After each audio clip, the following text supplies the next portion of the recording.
What is one rule that was implemented at your school or work that backfired horribly? My senior year of high school, we got moved into a new school building across from a grocery store. The builders put walls up over the plumbing for water fountains by accident, so there was a huge increase in reusable water bottles, and the school put up a vending machine entirely full of water. Now I suppose it's time to mention that this was in Washington state, where you can sell liquor in grocery stores along with anything else. So some freshmen got the bright idea to start stealing vodka from the store, access the street, fill disposable water bottles with it, and sell it to other students. This caused a huge problem with a large population of drunk underclassmen wandering the halls of the school and getting into trouble. Finally, the staff got together for a meeting about what to do. Someone suggested banning water bottles. So now students had no access to water during school hours, and everyone was enraged. There were articles written about it and parents complaining. People all over town were talking about how we had a ban on water. They eventually lifted the ban, and the vodka problem resumed. This was just one kid, but it was hilarious. In the late 90s, humorous graphic tees became a popular thing, and the mall had a few stores that sold questionable taste shirts. Shits that said porn star, orgasm, donor, a headless guy holding a sign that says will work for head. That type of thing. The school made a rule that if your shirt was inappropriate, you would have to turn it inside out. A kid in my class shows up to school with a shirt that says I'd rather be masturbating. The teacher sends him to the bathroom to turn it inside out. He returns with an inside-out shirt that says I put the FU in fun. The teacher doesn't realize it's the same shirt. So he takes it off in class and shows her both sides. He had a few shirts custom made with prints on both sides. She asks him if he has another shirt in his locker and he says I have my gym clothes. She told him to go get the other shirt and change. He walks back into the class with a shirt that says you're driving me knucking futs. The teacher said just go to the office. So he goes to the office and tells them that he was sent there because of his shirt. So they say turn it inside out and go back to class. So he turns his shirt inside out and walks back into the class with a shirt that says free mustache rides. She said did you go to the office? And he said they told me to flip it inside out and come back to class. The teacher sighed and said just sit down. She went about teaching and we thought he won. But he ended up getting suspended for 3 days. When he returned from suspension, he wore shirts for probably a whole week that said I love teachers. Support your local teachers union. Cops are the good guys. Drugs are bad. Wash behind your ears. Etc. It was funny because he made these overtly positive shirts and the teachers and students would try to read into it too much to see what they really meant. As if it was just a tongue-in-cheek thing that they didn't get. Eventually one of his positive shirts that he found said support single moms, but he claims he didn't realize that there was a silhouette of a stripper on a pole. He says he thought it was just a woman. So he got suspended again. As a side note, the same kid bought a blow-up doll and took her to every football game, basketball game, pep rally, etc. And gradually worked her into official school functions and brought her to school several times. For whatever reason, the teachers just gave up on that one. We passed her around over our heads at graduation. He even bought her a cap and gown. My middle school had a no-touching rule, which meant you get suspended for high-fiving a friend. Girls got in trouble for hugging their friends. Our teachers thought this was ridiculous and would have students high-five each other in their classes for a minute every day. So many kids got suspensions that the rule stopped being enforced and only counted if you touched a kid in a bullying situation or sexual harassment. Not sure if it was exactly a rule, but my middle school once encouraged kids to not touch each other at all to reduce physical harassment cases, even friendly gestures among friends. All that did was get the kids running around touching each other around campus for about a month and a half, screaming physical harassment. As they did so, to add insult to injury, they did it twice as often in front of the admin who made the presentation about it. In my dorm, if you did something that triggered the smoke fire alarm, you had to do a safety presentation for everyone on your floor. This was intended to deter pranksters from pulling the alarm. A guy on our floor was making grilled cheese in the kitchenette, and burned it, which legitimately triggered the fire alarm. Afterwards, he explained, assuming that since it had been a legitimate alarm, and not a prank, that he wouldn't have to do a presentation. He was, of course, wrong. So, the next Wednesday night, the entire floor assembled, and we were treated to a 30-minute safety presentation on the dangers of grilled cheese sandwiches. It contained literally nothing about fire safety. It was all choking hazards and cholesterol. Our RA was furious, But the student pointed out that the write-up that he'd been given just said safety presentation. We didn't get any more presentations after that. My high school made students wear these neon t-shirts that read dress code violator if their outfit didn't adhere to the school's policy. They became so popular the school began selling them 1 week later. We got a new manager for our office. She was an outside hire and was trying to prove herself quickly, and she was obsessed with efficiency. So, her first week here she sent out this very rudely worded email about employees eating at our desks. We have a very small break area, 4 tables, and we have about 300 employees here, and that we all had to stop eating at our desks because it was not efficient to eat and try to work at the same time. Through a coordinated effort by some of the more sassy people at the office, they all had their lunches at the same time and filled the break room with about 90 people. Elbow to elbow, and they all ate standing up. Literally, the next day after that happened, she sent out a follow-up email saying that we could eat at our desks, but she advised us to take a break from our work from time to time. It was pretty funny. School I attended emailed the entire student body to not use Yik Yak because students were being bullied on it. All of the students, myself included, who hadn't heard of the app immediately downloaded it and began using it. New manager got rid of the sofa in the break room so people couldn't nap on their hour-long lunch break. No one overslept or took the piss, but it was good to have the option on a tough day. Stoner guy started sleeping in other places, including in between walls and in the warehouse.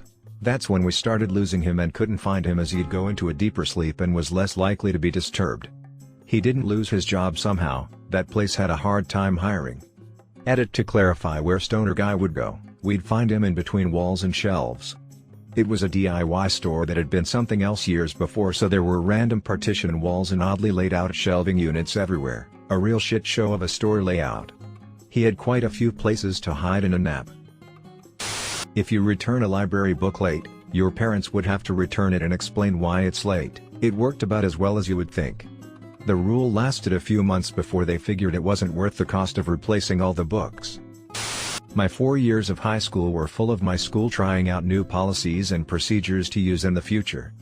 My sophomore year, my school decided to make tests count for 100% of the grade, and homework count for 0%, but it was still assigned. And as you'd expect, kids did absolutely no homework.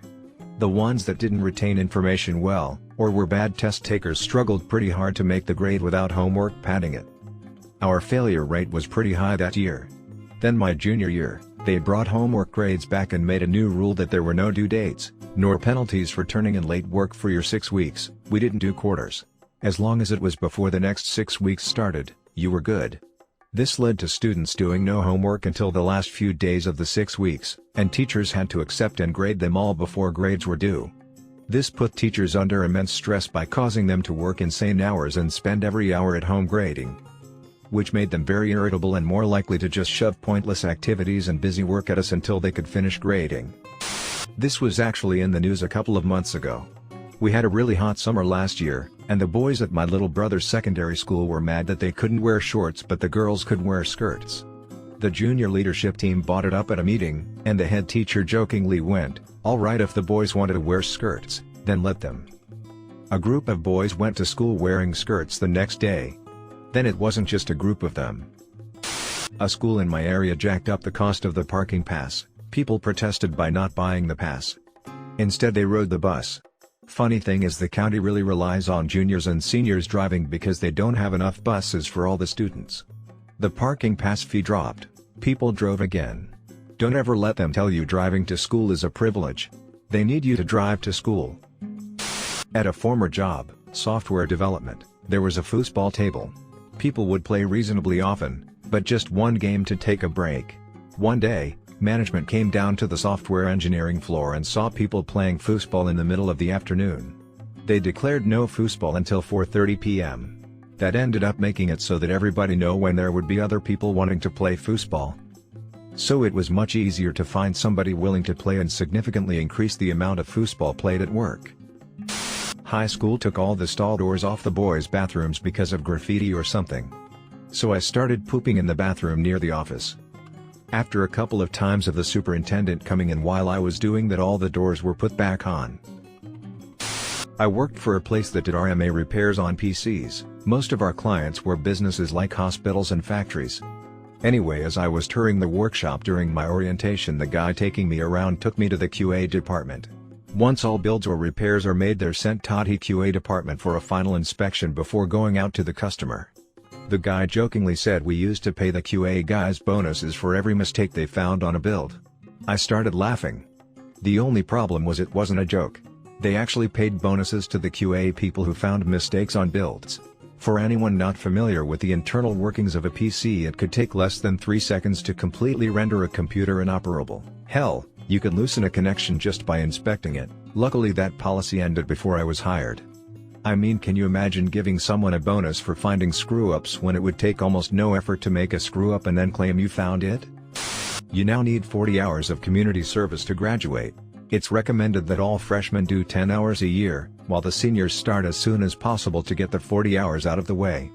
The rule was gone the day before graduation because they would have had less than a 10% graduation rate that year, and it would have made the school look terrible. They did this to try to increase their reputation of being a good school. All the other schools in the area are trash though, so I really don't know why. I'm a programmer. On a previous job, the developers and teams were measured by the number of feature requests they completed. We figured out to subdivide everything to blow it up into the maximum number of feature requests possible. A manager might request a new report. We'd set up separate feature tickets for create button, make button blue, make button respond when clicked, implement business logic, display results in grid, allow sorting of grid, and so on. We'd subdivide a one-day task into 21-hour tasks. Management loved it. Our team looked 20 times as productive, despite deliberately slowing ourselves down with red tape.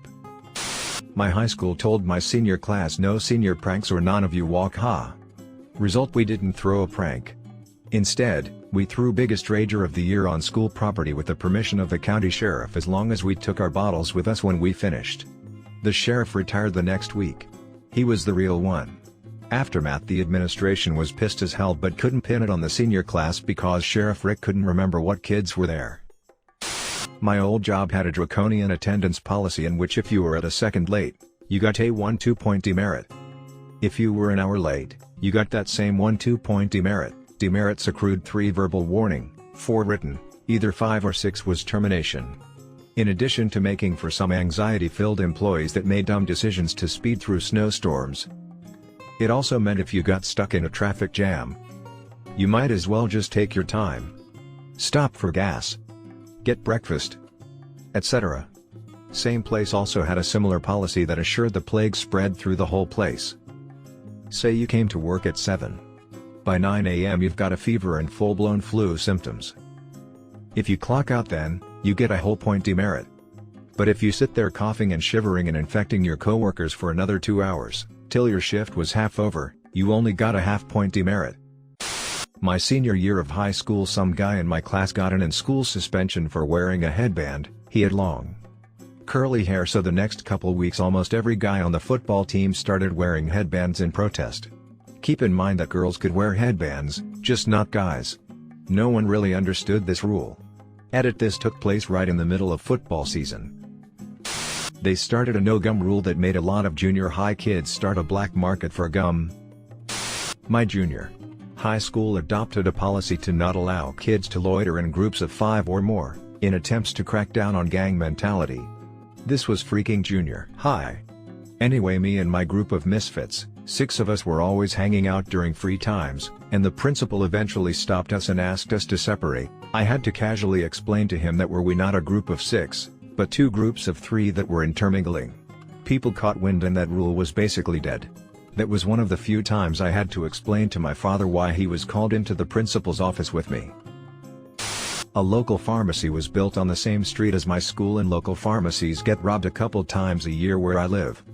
To make our school more secure, they started locking every door and making it punishable by detention for any instance of a student opening an outside door for someone else during school hours. Everyone had to go through the front doors to the lobby to show ID and sign in before they got into the actual school. I liked how secure the school was, but when our principal was walking superintendents around to show them our new media production and medical sciences wing of the school, they got locked out after stepping outside to look at an outdoor set. That spot was on the complete opposite side of the school from the front office. During class change they tried knocking on the door to get a student to open it. Everyone ignored them and followed the rules. Those old men and ladies had to walk around the school in 95-degree, 90% humidity weather sweating their suits off.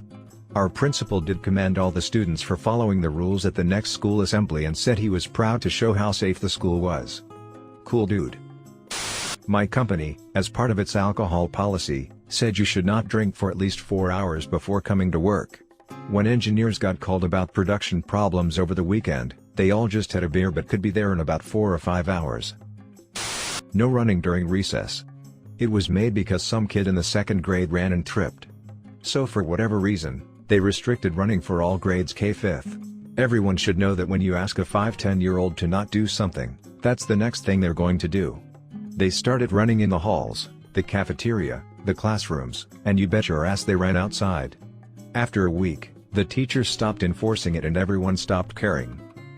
An insane amount of time and hand-wringing went into my office's dress code policy. When the final draft was ultimately released, every department head had a valid reason why their staff should be exempted.